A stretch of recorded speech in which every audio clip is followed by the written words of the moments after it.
And now I am very excited to welcome to the studio for the first time ever in studio, the co-founder and executive director of the Sunrise Movement, Varshini Prakash. Welcome to the studio. Thank you for having me. I'm glad we don't have to stare at each other through a computer screen Exactly, now. with some weird lag and weird white balance and everything.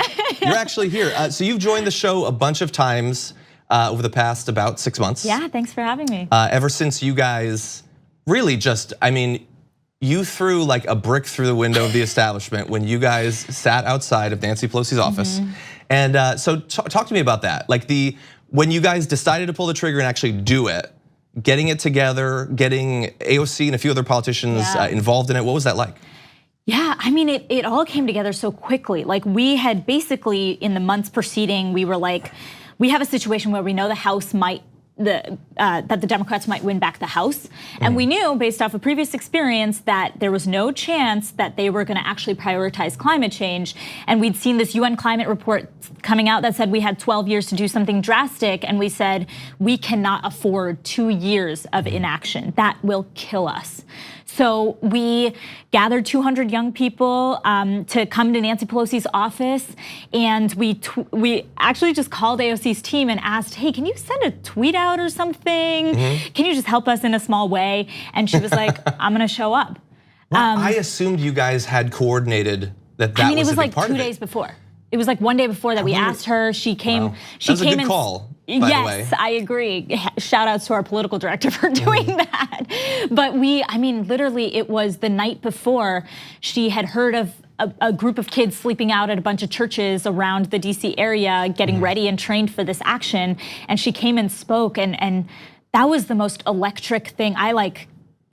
I started crying when she showed up, because I think we're just not used to seeing politicians who go into the halls of power specifically with the purpose of representing everyday people. Yeah, and there were a couple of other good speeches there as well, including some very young, I think there was like a 12 or 13-year-old protester. There was a 7-year-old. Beautiful. Yeah, it was just, it was amazing to see that. So first of all, how long had Sunrise been around before that protest? So we launched in the summer of 2017. Summer of 2017. Yeah. Okay, so talk to me the period from launch to the protest and the period after it, in terms of being able to get senators on the phone, to organize town halls and things like that. Night and day. Night and day, yeah.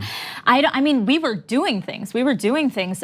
Definitely for the 2 years prior to. We were getting thousands of politicians to pledge to not take money from oil and gas executives. You know, seeing the way that oil and gas money has just completely corrupted our political system and distorted science, distorted our ability to just progress on climate action.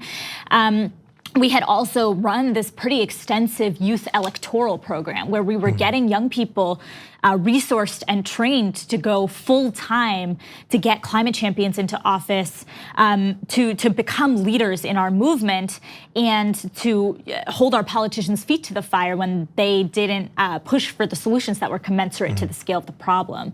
So that was what we were doing, and then it was like a switch flipped on November 13th. There were 5,000 articles written about climate change within 48 hours of that action, which is, for someone who has been working on climate change, is just unbelievable. We saw dozens of politicians reaching out to us. Now almost every major presidential contender on the Democratic side is championing and supporting a Green New Deal.